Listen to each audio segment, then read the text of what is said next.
Hi Rumians, I'm Druzhnik. Thank you for being here and welcome to a special installment of Crusader Kings II. For those who haven't seen it yet, Paradox is hosting a story contest for CK2 in celebration of the upcoming CK3 launch. The format is called AAR, After Action Report. AARs are widely used by the Paradox community to tell stories of adventures past. You can find them in the Paradox forums if you're interested. Now, Paradox is officially hosting a CK2 AAR contest. The prize? A copy of CK3. If you want to participate in the contest, you'll find the link to it in the description below. My video is not a contest entry. Rather, it is meant to promote this contest and inspire you to join it too. You can do a written AAR, stream, video, you name it. Let me tell you the story of King Louis II of Aquitaine. It is a story of conquests, murder, new beginnings, and harsh endings. In a way, it is just one story of just one man. It is also the story of many men. Our story begins in the kingdom of Aquitaine in the year 867. King Louis II, the Stammerer, 23 years old, ruled over the southern part of France and a piece of northern Spain. King Louis was frail, but kind-hearted and just. Perhaps his most defining feature was the fact that he stuttered. A lot. Yet he was a Carling, and that name meant something in the world. Other Carlings held the kingdoms of West Francia, Lotharingia, and East Francia at the time. Louis's father, King Charles II the Bald, who incidentally wasn't bald, was king of West Francia. Louis was his direct heir. King Charles II was the grandchild of the great Charlemagne. May he rest in peace. To the east, Louis' cousin Lothair V ruled Lotharingia. A Carling by blood, Louis never really liked him. There was something about the man's honesty that irked Louis. And even further to the east ruled King Ludwig II of East Francia, who represented the fully Germanized part of the Carling family. King Ludwig, being Louis' uncle, never approved of the division of the realms and had not made it a secret that he'd like to rule Aquitaine instead. And so begins our tale. King Louis already had 2 sons by a woman he wished not to speak of. His eldest, Louis, 3 years old and heir to the throne. His youngest, aptly named Carloman, a newborn. Unable to bear the pressure of raising 2 boys while ruling a country, Louis set out to find himself a dutiful and loyal wife. He searched far and wide.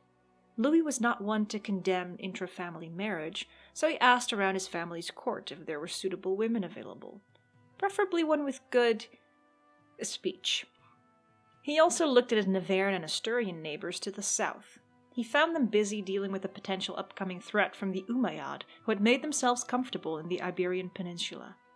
He even looked at his cousin who ruled Italy, his namesake, King Louis II of Italy. The namesake who, although shy, did not seem to stutter. Oh, how Louis wished he could be rid of his stammering to properly seduce a girl. Yet a sly Uncle Ludwig of East Francia convinced one of his counts to send forward a 17-year-old paranoid and craven girl, Jutta. Immediately enamored with her, Louis proposed to her. She said yes. Louis' tight purse presented a challenge Jutta could not wait to take on. She'd make him the richest king in all of Europe, and herself the richest queen. If only her husband were less charitable. Emboldened by his new wife and oblivious to his uncle's hand in the marriage, Louis decided to become a master seducer. He set his sights on his cousin's wife, Queen Tudburga of Lotharingia.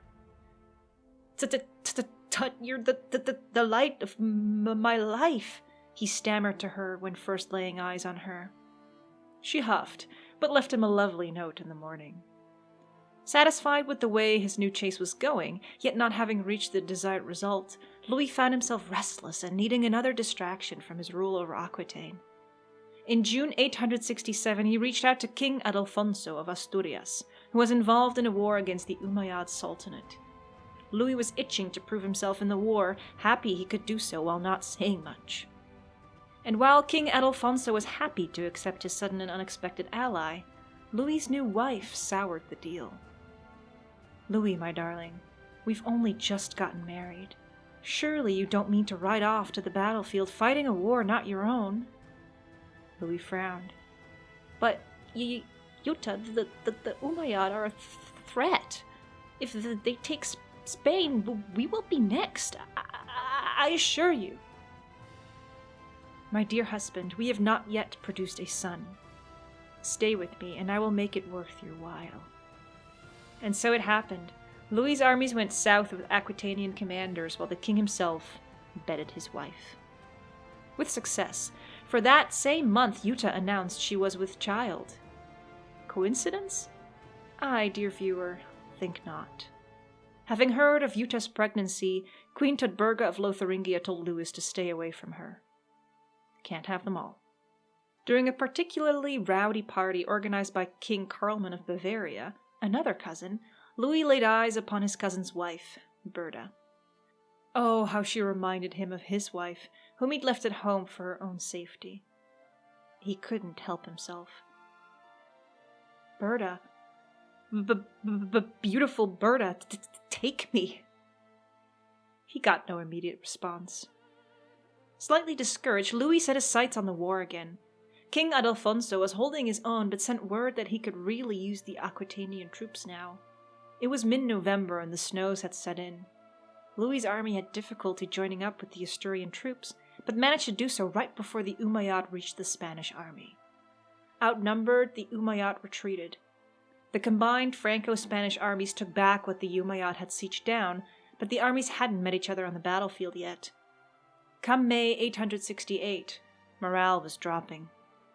Word reached Louis that his father, King Charles II, had declared war on Lotharingia. In a letter, his father explained that Burgundy should belong to West Francia, and that upon his death he wished for his son to inherit as much land as possible. He also complimented Louis on his war efforts in the Iberian Peninsula. Strengthened by his father's words, Louis sent more support towards the Iberian front lines. In May 868, Yuta bore him a son, whom he named after his father Charles. The boy was a happy lad from the beginning, smiling at his mother and father from his crib. For a brief time, Louis knew true happiness. But the war against the Umayyad was not going well. King Adelfonso lost several battles and morale had dropped to a new low. In response to Louis's familial and martial distractions, the unsatisfied Duke Anso of Gascogne slithered around court, persuading other nobles to join his plea for independence, or at least vote for more council power. The just can also be cruel when someone draws their ire. Soon Louis had found multiple people willing to help him assassinate the Duke. It was only a matter of time. In December that year, Louis received another note from his father, who wrote him that although the war went well, he'd been wounded on the battlefield. A discussion with Yuta ensued, Louis claiming he should be on the battlefield alongside his father. Yuta did not agree, claiming she wanted another child with him. I, dear viewer, think she was scared. This time, Louis was not swayed. He told his retinue to make the necessary preparations to ride south and join the war. Suddenly, a messenger announced the war had been won because King Adelfonso had captured the Umayyad Sultan. In exchange for his life, the Sultan signed a peace treaty. Catholicism had won the day. Asturias was unconquered, and, for the meantime, safe. Berta was proving difficult to seduce, but Louis's assassins had more luck. On the 28th of April 869, Anso, Duke of Gascogne, chanced upon some wine that did not agree with him. Louis celebrated his unruly duke's death with a good pitcher filled with beer from Bavaria. The beer had been sent by Berta. Things were looking up. Louis was sure she was slowly warming up to him. He enjoyed the chase.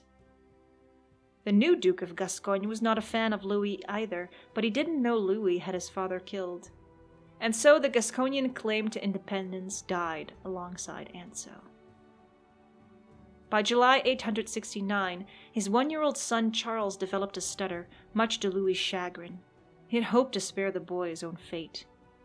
Hoping he could cure the boy's stutter by traveling to his father's court and having him healed by the famous physician who lived there, Louis and his wife set out to La Marche. The road was rough and full of perils as Francian dukes were battling each other for lands and fame. Growing closer together while facing these perils, Louis and his wife renewed their passion, and by October, she was with child again. By the time Louis, his wife, and son reached his father's court in May the next year, they found the capital in consternation. King Charles II had just died.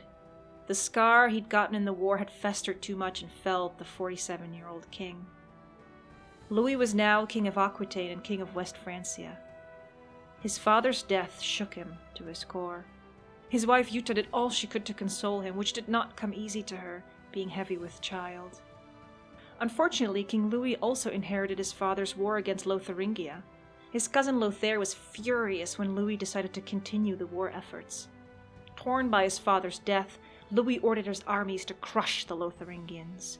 He would finish what his father had started, even if his life depended on it. His fury proved effective. In August, Lotharingia conceded defeat. Burgundy joined West Francia. Only 2 months earlier, Louis's wife had given birth to another son. Having just mastered the name Charles without stuttering, Louis decided to also name this newborn Charles. Jutta, I can safely tell you, was not impressed. Louis made quick work of usurping the title King of Burgundy from his Lotharingian cousin.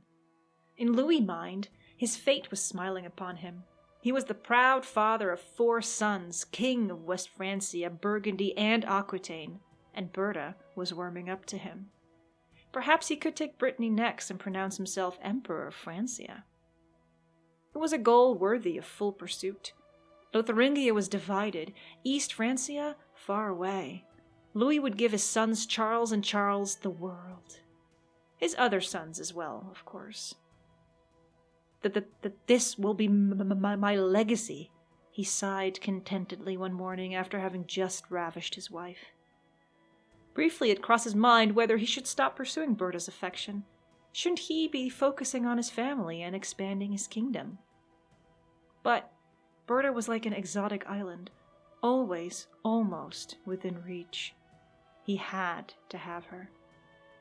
5 months into his reign, Louis's spymaster reported of a large growing faction supporting his German uncle for the West Francian throne. The faction was led by the Duke of Anjou. "Kill him!" Louis shouted angrily. Nobody would stand between him and the empire he was already ruling in his mind. Angered by his vassal's insolence, King Louis accepted an invitation to a party thrown by his Bavarian cousin. Karlmann's wife, Berta, was there too. Louis brazenly swept her away from the party. He showed her around the mountainside and invited her to swim in the lake with him. She fell for his charms. He fell for hers. He'd planned to see, conquer, and come, and instead he stayed with her. Over the course of the next 6 months, Louis enjoyed the attention of 2 women. His wife Jutta was pregnant again, and Berta proved a sweet distraction. One day after a glorious and grand tournament, a messenger confronted Louis with an angry letter from King Karlmann, accusing him of sleeping with his wife. Louis knew Berta loved him, and Bavaria was not strong enough to invade Aquitaine, so he denied the affair. "I'm sorry, cousin," Karlmann wrote back. "I shouldn't have made this accusation. Please come attend a party I'll humbly throw in your honor." Louis laughed when he read the reply and vowed to attend. His kingly affairs in order, Louis was enjoying the evening. There was nothing better than Bavarian beer. When suddenly he felt his lungs contract, his throat cramp, his airflow disappear. He was suffocating. No, he was drowning. He felt beer flood his lungs. He couldn't breathe. He fell over, looking at his cousin Karlmann holding a smiling Berta next to him. As Louis barely drew his last breath, all he heard was one word: revenge. Upon his death, his kingdom fell apart. King Louis III, merely 8 years old, took one throne. The others went to his other sons. The Empire of Francia, once just beyond reach, was further away than ever, and his young sons too weak to defend themselves. Plots were brewing. Factions sprang up into existence. King Louis III of Aquitaine could have a nation to rule, but that nation was a snake pit. I hope you enjoyed the story of King Louis II's life. If you want to participate in the AAR Paradox's hosting, you can send in your entry until June 15th. The link to the contest is in the description below. Who knows, maybe you'll also take up the challenge of King Louis's life. Maybe he'll do better in your hands. Only one way to find out. Please let me know and send me a link to what you've entered, or find another way to send me what you did, because I'm very, very curious. I hope if you do join the contest that you'll enjoy making your AAR as much as I did. It was heaps of fun, let me tell you that, and I hope that you enjoyed this AAR that I put up for you. If you did like it, please hit the like button and consider subscribing. It helps me and my channel out immensely. Thank you for watching, and I hope to see you soon.